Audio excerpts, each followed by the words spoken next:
She said I'm only good enough for dog food, she grumbled. Wow, I never thought I'd feel so embarrassed. Even though we just got married, I've been trying to do things her way. But it seems like it's not enough. Maybe she's from another planet or something. That would explain a lot. I don't understand her language anymore, but I don't really want to talk to her anyway. My name's Allison. I'm 32 and work in an office. I think I got into games because of my older brother who loves them. I've loved games since I was little, especially ones where I pretend to be someone else in a made-up world. I've made a lot of friends online, including my husband Carmen. We both love the same game and have our favorite characters and spells. Whenever a new game comes out, we go buy it together. After hanging out like this for a while, we started to like each other and decided to get married. Carmen's parents are Stanley, who's often away on work trips, and Bianca, who takes care of things at home. Stanley's hardly ever home because of his job. Carmen's grandma, who has Alzheimer's, lives with them too. She's been having a hard time remembering things, especially since Grandpa started traveling. It was a big surprise for everyone. Bianca takes care of Grandma because Carmen used to live alone. So it's just Bianca and Grandma at Carmen's parents' house. I worried about having to take care of someone who wasn't even my parent someday. But Carmen's parents are still healthy, so that day seems far away. I felt pretty relaxed until I got that one phone call. One day, I had some free time, so I finished up my chores and started playing my favorite game. Then, I heard a strange sound in my room. What's that noise? Oh, it's my phone ringing. I don't usually get calls, so I forgot what my ringtone sounded like. When I saw it was Bianca calling, I felt a bit nervous. It was the first time she had ever called me, and I wondered if something was wrong.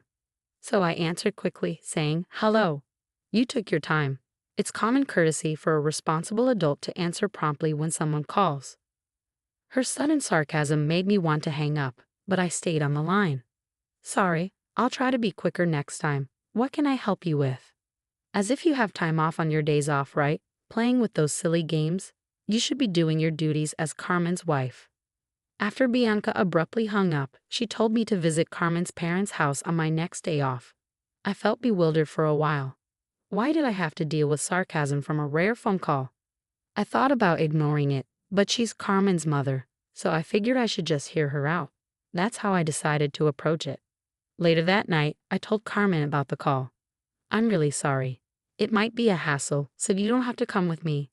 It was reassuring to hear him say that, even though it was frustrating.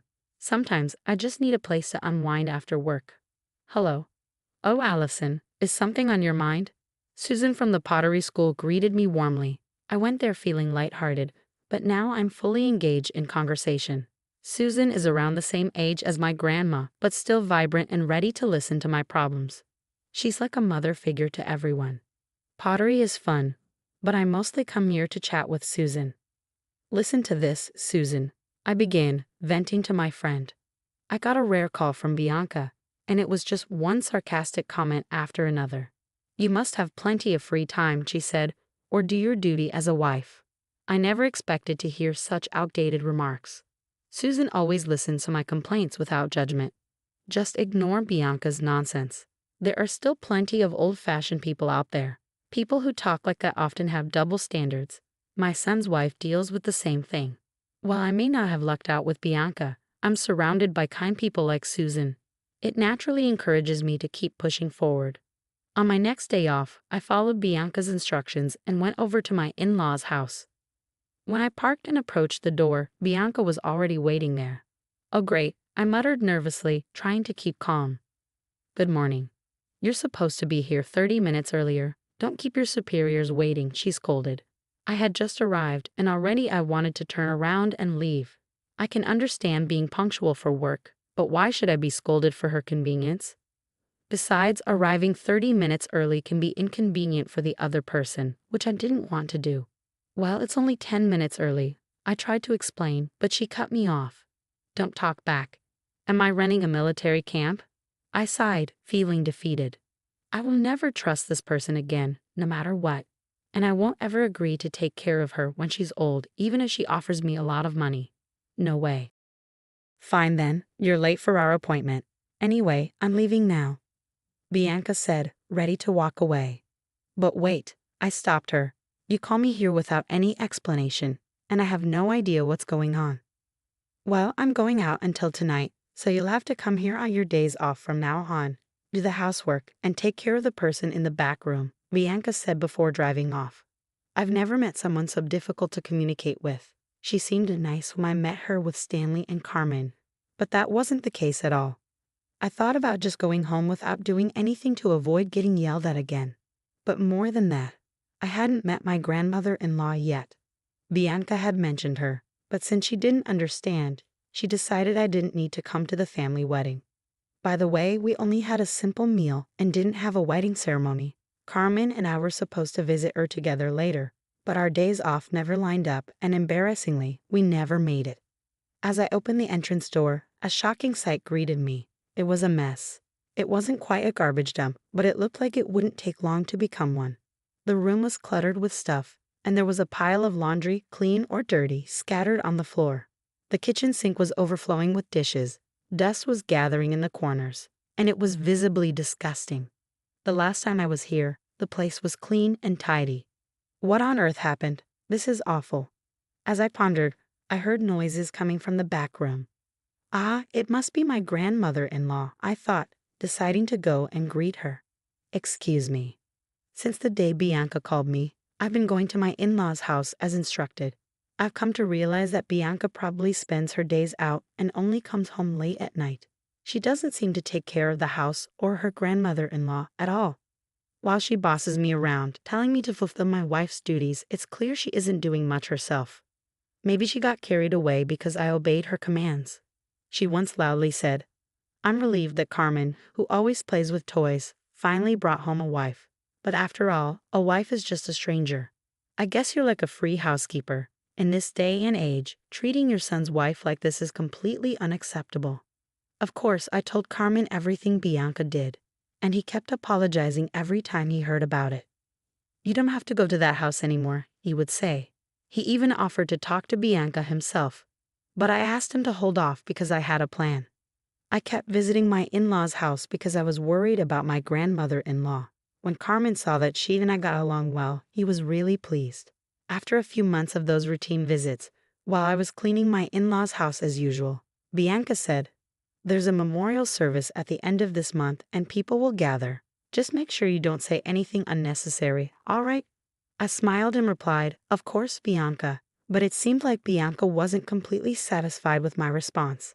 The memorial service was for Carmen's grandfather on his death anniversary. He had passed away before I married Carmen, but he was known to be a gentle and kind person. He and my grandmother-in-law got along very well and used to travel together. Carmen told me they always held hands when they were out. Grandfather-in-law had died of cancer, and my grandmother-in-law had taken care of him devotedly, with no help from my parents-in-law. It's just unbelievable. There's a lot of preparation to do, so make sure you come early, all right? And I think you know what to do, Bianca added. Bianca said that, and I cheerfully responded, "Yes, I'll act 30 minutes early." But she scolded me, "Your voice is too loud, be quiet." I thought about throwing the TV remote at her but managed to hold back. "You can't talk like that now, but just wait, get ready," she warned. I looked forward to the day of the memorial service, eagerly anticipating it. I was told to come 30 minutes early, but I arrived an hour early. Apparently, that was too much for Bianca, who came out of the entrance angry, saying, "You're too early." There's such a thing as too much. Honestly, when I saw her face, she looked like a monster to me. I quickly cleaned the room and set up the tables. When I heard a cheerful male voice say, "Good morning," as he approached the entrance, I saw the staff from a famous local steakhouse standing there. I had been there once with Carmen, and the meat was tender and delicious. But it's not something I can afford to do often. Ignoring me, Bianca eagerly engaged with the handsome staff, saying, "Good morning. Nice weather today, isn't it?" I could hear someone saying, "Ooh," for the first time, and then I went back to my preparations. "Hey, hurry up and bring in the food that arrived early," I heard Bianca's annoying voice. Resignedly, I headed to the kitchen, thinking yes, yes. But there, I noticed something odd. "How, Bianca, there's one meal missing. Is this a mistake? Should I call?" When I said that, Bianca smirked and said, "It's not a mistake. I never prepared a portion for you." I was shocked. I never expected to be treated this way. Everyone's gathered today, and you, my son's wife, won't even have time to eat. How rude, she said. It felt like she was praising me, but I felt angry. Even though I didn't argue back, she seemed pleased and said, "You're just like a maid. Come on, say bow." Then she brought out leftover dog food from when they used to have a dog at my in-laws' house. I couldn't help but laugh at her humiliating gesture. I couldn't understand this woman at all. I thought maybe she was from another planet or something. I didn't want to talk to someone I couldn't communicate with, so I pretended to speak an alien language and shouted at her. For a moment, Bianca looked scared by my sudden behavior. "Are you crazy? Are you making fun of me?" she asked. "Yes, maybe I am. I've been putting up with this for a while now. I don't like living with someone as mean as you," I replied. "I don't know what you're upset about, but would you be happy if we got a divorce? No way. I won't allow it. I'd have to hire another maid, and that would be a waste of money," she interrupted, trying to grab me.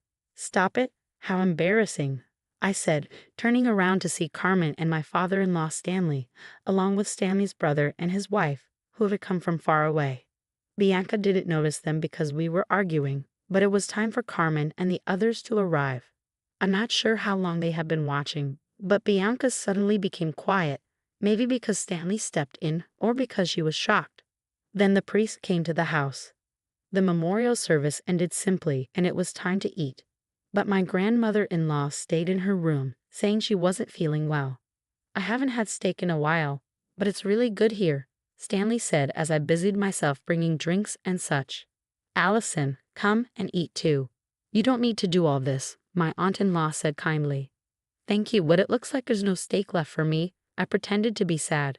When Cindy asked why, I said, "I can't really say. Please ask Bianca." Cindy glared at Bianca, who seemed scared by her look, and started saying something strange. "Oh, I ordered the wrong number of steaks." I offered my portion to Allison, but she said she didn't want it. I'm so lucky to have such a nice woman in the family. Bianca was sweating a lot, and her eyes were darting around.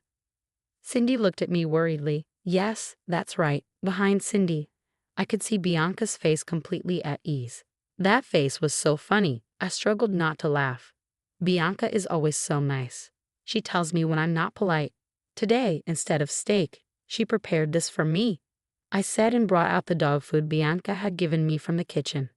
Bianca looked scared at my unexpected move. "What's happening? What did you do to my wife?" Carmen asked, but Bianca stayed silent. Stanley spoke up. "Well, you know, when in Rome, do as the Romans do, right? Allison is part of the family now." Stanley started joking, and Carmen looked like he might grab him. Wanting to avoid any trouble, I decided to call my secret weapon Susan. Everyone was surprised by my loud call. Then from the back room, a cheerful voice answered, "Yes." Out came Susan, the grandmother-in-law. It turns out she's the Susan from pottery school. The day Bianca first invited me over, we were both shocked to see each other, never imagining that Susan would be the grandmother-in-law. We finished the chores at my in-laws' house together, laughing. The in-laws' house is a two-family house, and Susan's part was very neat. It was clear she wasn't sick, but Bianca never suspected. Since Bianca came home late at night, Susan and I went out to eat and for walks. I cherished the time I spent with Susan, which is why I was happy to visit my in-laws' home. Susan had asked me not to tell the family about our relationship. I was upset by Bianca's unfair words, but I knew it wouldn't last forever, so I endured it. Susan chose not to attend the memorial service because she didn't want to see the family's faces. She always prayed for my grandfather-in-law's happiness after his passing. "Huh? Mom, don't you have Alzheimer's?" Stanley asked, confused. "That's just something this woman misunderstood," Bianca said, shrinking away under everyone's glares. "What bothered me most was being excluded from the grandchildren's celebrations," Susan said, smiling at me.